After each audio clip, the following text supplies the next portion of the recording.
মাত্র 10 টাকার গুঁড়ো দুধ দিয়ে কতগুলো মিষ্টি হয়েছে দেখুন।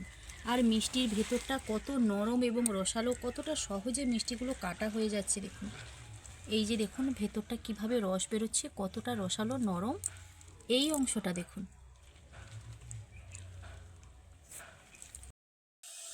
মিষ্টিগুলো কড়াইতে দেওয়ার পর যখন এরকমভাবে ফুলে যাবে তখনই বুঝবেন যে মিষ্টিগুলো একদম পারফেক্টভাবে তৈরি হচ্ছে।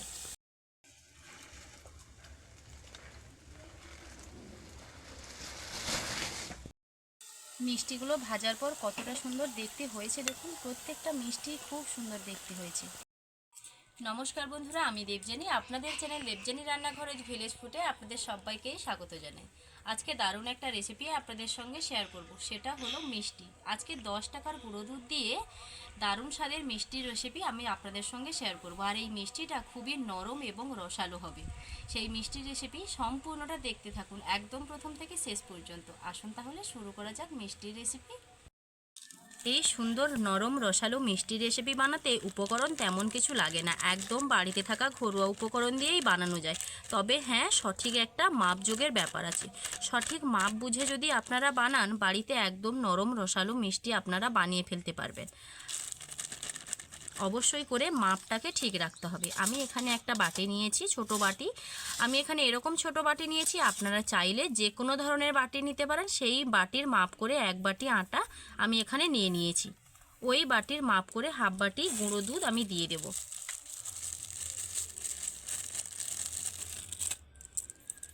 হাফ বাটি গুঁড়ো দুধ আমি এখানে দিয়ে দিচ্ছি। গুঁড়ো দুধ আর আটা দুটোকে একটুখানি মিশিয়ে নিচ্ছি। গুঁড়ো দুধ আর আটা আমি একটুখানি মিশিয়ে নিয়েছি। এরপরে যেটা ব্যবহার করব, আমি এখানে বেকিং পাউডার দেব। বেকিং পাউডার হাফ চামচ দিয়ে দিচ্ছি।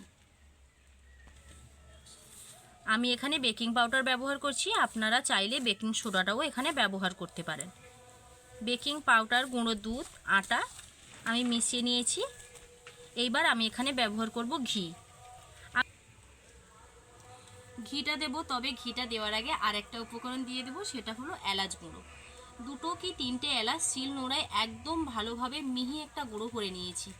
সেই গুঁড়োটা আমি এখানে দিয়ে দিচ্ছি, কারণ আটার যে এক্সট্রা একটা গন্ধ থাকে সেই গন্ধটাকে দূর করবে। খুব বেশি মানে বাজে গন্ধ তা নয়, তবু আলাদা একটা গন্ধ থাকে আটার, সেই গন্ধটাকে দূর করার জন্য আমি এখানে এলাচ গুঁড়ো ব্যবহার করলাম। এইবার আমি এখানে ঘি দিয়ে দেব। আমি এখানে ঘি দিচ্ছি, তার মানে এই নয় যে আপনাদেরকেও ঘি দিতে হবে। আপনারা চাইলে এখানে ঘিয়ের বদলেও সাদা তেলটা ব্যবহার করতে পারেন। ঘিটা দারুণ একটা গন্ধ আসার জন্য দেয়া হয় এখানে। এইবার ঘিয়ের সঙ্গে এটাকে ভালোভাবে মাখিয়ে নেব। ঘিয়ের সঙ্গে ভালোভাবে মাখিয়ে নিয়েছি আটাটাকে। এইবার আমি এটাকে ঠিক যেভাবে রুটি কিংবা লুচির ডো হয় ঠিক সেরকম নয়, একটু অন্যরকম, তবে হ্যাঁ ডোয়ের মতন করে এটাকে মাখিয়ে নিতে হবে। আর মাখানোর সময় আমি এখানে দুধ ব্যবহার করব, লিকুইড দুধ। আপনারা চাইলে গরুর দুধ ব্যবহার করতে পারেন, কিংবা গুঁড়ো দুধকে জল দিয়ে ফুটিয়ে এরকমভাবে লিকুইড করে নিতে পারেন। অল্প অল্প দুধ দিয়ে এটাকে মাখিয়ে নেব।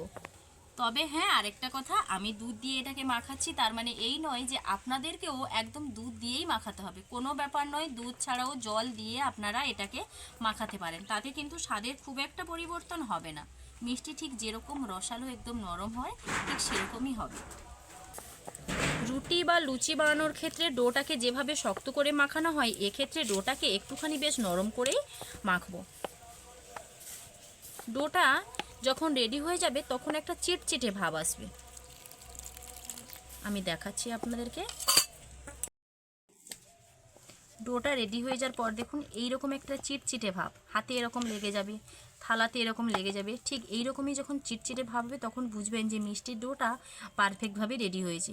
ঠিক এই অবস্থাতে 10 মিনিটের জন্য রেখে দেব। যদি হাতে সময় না থাকে 5 মিনিটও আপনারা রাখতে পারেন। তবে হ্যাঁ, আমি এটাকে 10 মিনিট রাখবো। 10 মিনিট পর ফিরে আসছি। 10 মিনিট পর ফিরে এসেছি, আর বেশ অনেকখানি শক্ত হয়ে গেছে দেখুন। তবে হ্যাঁ, এখনও হাতে লেগে যাচ্ছে। এই যে হাতে লেগে যাচ্ছে, এটার উপায় কি হবে অনেকেরই মনে হচ্ছে না যে দিদিভাই হাতে তো একদম চটকে ফেলেছে। কোনো ব্যাপার নয়, একটা টিপস আপনাদের দিয়ে দিচ্ছি। যখনই হাতে এরকম লেগে যাবে একটুখানি সাদা তেল কিংবা ঘি, আমি এখানে একটু ঘিয়ের ব্যবহার করব, ঠিক এরকমভাবে একটু হাতে ঘিটা লাগিয়ে নিলাম। এইবার এটাকে ভালোভাবে মেখে নেব।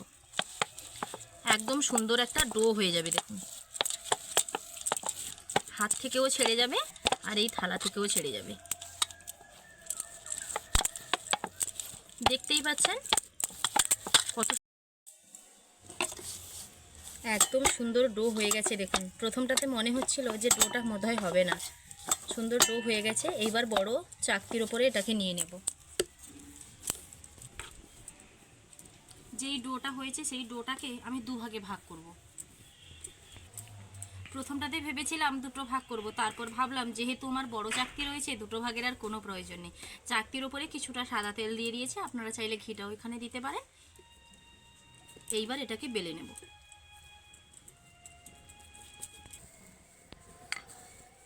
ঠিক রুটির মতন করে বেলে নিচ্ছি দেখুন। বেলার পর ঘনত্বটা আপনাদেরকে দেখাবো আমি। এখন থেকেই সুন্দর একটা সেন্ট উঠছে। এলাচ গুঁড়ো, গুঁড়ো দুধ, ঘি সব কিছু মিলেমিশে দারুণ একটা ফ্লেভার হয়েছে এই মিষ্টিটার। বেলতে বেলতে আমি কত বড় করে ফেলেছি দেখুন।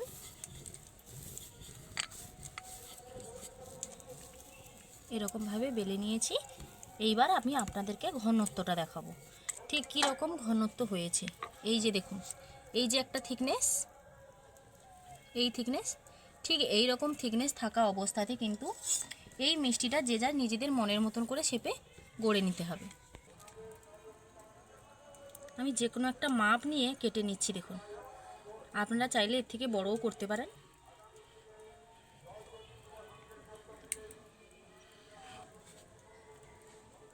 ঠিক এই রকমভাবে কেটে নিতে হবে।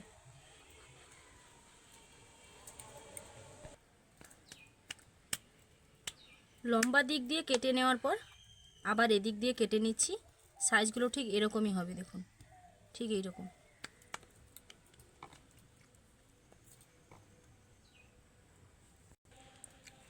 ছুরির সাহায্যে মিষ্টির শেপগুলো আমি গড়ে নিলাম দেখুন কীরকম শেপে মিষ্টিগুলো হয়েছে দেখুন। আপনারা চাইলে এই মিষ্টির শেপগুলোকে তিনকোনা করেও করে নিতে পারেন। আমি প্রথমেই বলেছি আপনাদের যে যার নিজেদের মনের মতন করে মিষ্টির শেপগুলো দিয়ে নিতে পারেন। এইবার এক একটা মিষ্টির শেপ ঠিক এরকমই হবে। চলুন, এদিকে উনুন ধরিয়ে কড়াই বসিয়ে দিয়েছি, কড়াইতে কিছুটা সাদা তেল দিয়ে দিয়েছি। এইবার এগুলোকে একে একে ভেজে নিতে হবে। আর হ্যাঁ, তেলের আঁচ একদমই অল্প আঁচ রেখেই কিন্তু এগুলোকে ছাড়তে হবে তেলের মধ্যে। ঠিক এই রকম কিন্তু উনুনের আঁচটা থাকবে। মিষ্টিগুলোকে দিয়ে দিতে হবে।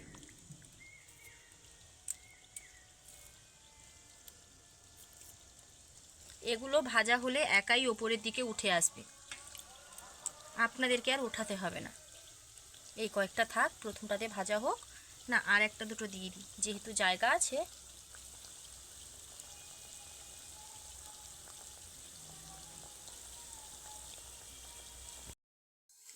একটা একটা করে কিভাবে উপরে উঠে আসছে দেখুন। আমি কিন্তু প্রথমেই আপনাদের বলেছিলাম যে একা একাই উঠে আসবে, ঠিক সেই কথা অনুযায়ী দেখুন একা একাই উপরে উঠে আসছে।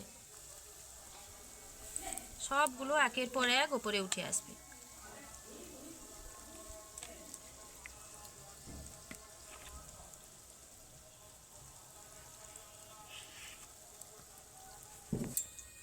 সবগুলো একে একে উপরে উঠে এসছে। এইবার এগুলোকে উল্টে দেব। বেশ লালচে লালচে কালার করে এগুলোকে ভেজে নেব। মিষ্টিতে যদি সঠিক মাপ আর সঠিক আঁচ থাকে না, তাহলে কিন্তু মিষ্টি একদম পারফেক্ট হবে। এই মিষ্টিগুলো কতটা ফুলে গেছে দেখুন, কি সুন্দরভাবে ফুলে গেছে দেখুন মিষ্টিগুলো। একদম প্রথমে কিন্তু লো আঁচে এগুলোকে দিয়ে দিতে হবে, তারপর একদম মিডিয়াম আঁচে একদম উল্টে পাল্টে লালচে লালচে কালার করে ভেজে নিতে হবে। ঘন ঘন উল্টাতে পাল্টাতে হবে, কিন্তু একবার উল্টে দিলেন তারপর আবার ওপর পাশটা একবারে খুব বেশি লাল হলে উল্টাবেন, সেরকম যাতে না হয়। ঘন ঘন একটু উল্টে রাখতে হবে।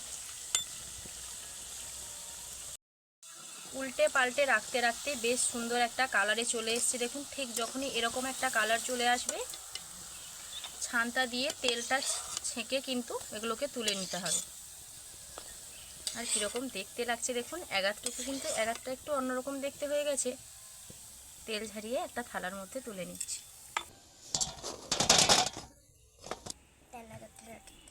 আবার একটা বেজে ভাজতে দিয়ে দিচ্ছি। দেখুন, কড়াইতে দেওয়ার সময় অবশ্যই করে খেয়াল রাখতে হবে উনুনের আঁচ যাতে একদমই অল্প থাকে। অল্প আঁচ না হলে এই মিষ্টিগুলো একদম পারফেক্ট হবে না। এগুলোকে আবার একা একা উপরে ওঠার জন্য সময় দেব না বলতে বলতে যার যখন সময় হয়েছে একাই উপরে উঠে আসছে। দেখুন, একা একাই উপরে উঠে যাবে। একা একাই সবগুলো উপরে উঠে গেছে, দেখুন ফুলে উঠে গেছে। এইবার একটা একটা করে উল্টে দেব। ঠিক প্রথমটা যেরকমভাবে উল্টে উল্টে লাল লাল করে ভেজেছিলাম, এটাকেও একই রকমভাবে সবগুলো উল্টে উল্টে লাল লাল করে ভেজে নেব। বাড়িতে হঠাৎ করে অতিথি চলে এসছে, একটু মিষ্টি মুখ করানোর মতো মিষ্টি হয়তো আপনার কাছে হাতের কাছে নেই, কিংবা মার্কেটে যাওয়ার জন্য সময় নেই। বাড়িতে একটুখানি আটা থাকলে এরকমভাবে কিন্তু আপনারা মিষ্টি বানিয়ে ফেলতে পারবেন। আর কতটা সহজে বানানো যায়, উপকরণ কত অল্প লাগে সেটা নিশ্চয়ই আপনারা দেখেই বুঝেছেন। আর মিষ্টিগুলো কতটা রসালো হয় ভিডিওটা দেখতে থাকুন, তাহলেই বুঝতে পারবেন। এইবারের মিষ্টিগুলো খুব সুন্দর একটা কালার চলে এসছে। দেখুন, খুব বেশি কালার করতে গেলে না একটু কালচে কালার চলে আসে, তার জন্য খুব বেশি কালার আমি করলাম না। ঠিক এইরকম কালার থাকা অবস্থাতে তুলে নিচ্ছি।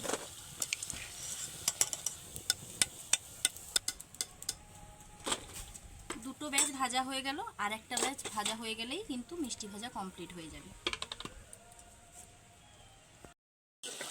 লাস্ট ব্যাচের মিষ্টিগুলো খুব সুন্দর লালচে হয়ে গেছে, এগুলোকেও তেল ঝারিয়ে তুলে নিচ্ছি। প্রত্যেকটা মিষ্টি এমন সুন্দর দেখতে হয়েছে না, দেখলে কিন্তু মনে হবে না যে বাড়িতে তৈরি। কড়াই থেকে তেলটা নিয়ে নেব অন্য যে কোনো একটা পাত্রে, তারপর এই কড়াইটা বসিয়ে দেবো চিনি শিরা বানানোর জন্য। যেই বাটির মাপ করে আমি আটা নিয়েছিলাম সেই বাটির মাপ করে 1 বাটি চিনি দিয়ে দিলাম। এই বাটির মাপ করেই 1 বাটি জল দিয়ে দেব। সব কিছু বাটির মাপ অনুযায়ী করলে পরে মিষ্টিটা একদম পারফেক্ট হবে।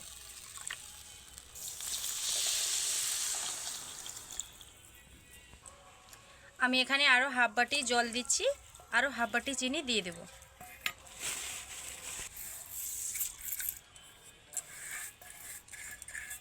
চিনিটা গলে যাওয়ার জন্য সময় দেব।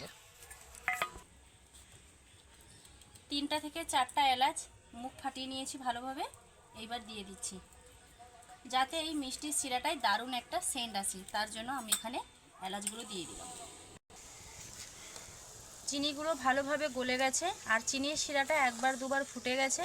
ঠিক এই সময় কিন্তু ভেজে রাখা মিষ্টিগুলো দিয়ে দেব।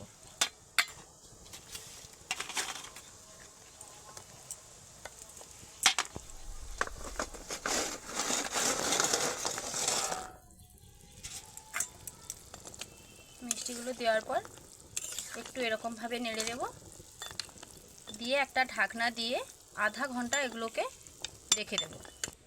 আমি বলছি ঠিক আধা ঘন্টা, তবে আধা ঘন্টা থেকে 1 ঘন্টা মতো প্রয়োজন হয়। অনেক সময় অনেক ক্ষেত্রে আধা ঘন্টার মধ্যে কিন্তু মিষ্টির ভেতরে ভালোভাবে মিষ্টির রস ঢুকে যায়, আর অনেক সময় একটুখানি দেরি হয়। এইবার আমি এটা ঢাকনা দিয়ে দেব আর উনুনের আঁচটাকে একদম কমিয়ে দেবো। কমিয়ে দেবো নয়, একদম নিভিয়েই দেব। প্রায় 1 ঘন্টা পর ফিরে এসেছি। এবার আসুন একসঙ্গেই দেখি, আপনারাও দেখবেন আমিও দেখব মিষ্টিটা কীরকম হয়েছে। ওয়াও, ফুলে ডাবল হয়ে গেছে। আর কতটা নরম হয়েছে দেখি, বাহ বেশ সুন্দর নরম হয়েছে।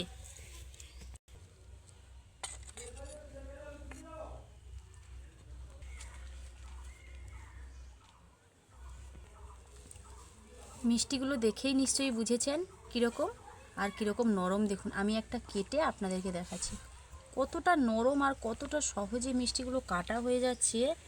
আর ভেতরটা শুধু দেখুন, এই দেখুন একদম রসে ভরা রসালো। এই অংশটা দেখুন আর এই যে অংশটা দেখুন। যা বলেছি মিষ্টি রেডি হয়ে গেছে, বাবু চলে এসছে। বাবু নেবে? নেওয়ার জন্য একদম রেডি। না, আমি একটু টেস্ট করে দেখি। মুখে দিলেই মিলিয়ে যাচ্ছে। আর কতটা নরম সফট, একদম রসে ভরা মিষ্টিটা, নিশ্চয়ই সেটা আপনারা দেখেই বুঝেছেন। তাহলে বন্ধুরা, বাড়িতে তৈরি আমার এই মিষ্টি রেসিপি আপনাদের কীরকম লাগলো লাইক কমেন্ট ও শেয়ার করে জানাতে ভুলবেন না। যদি ভালো লেগে থাকে আমার চ্যানেলটি সাবস্ক্রাইব করে আমার পাশে থাকবেন। আর হ্যাঁ, অবশ্যই একবার এরকমভাবে মিষ্টি বানিয়ে বাড়িতে খাবেন। তাহলে দেখা হচ্ছে আবার নতুন কোনো রেসিপি নিয়ে। ততক্ষণ ভালো থাকুন, সুস্থ থাকুন। ভিডিওটা এখানেই শেষ করছি। টাটা।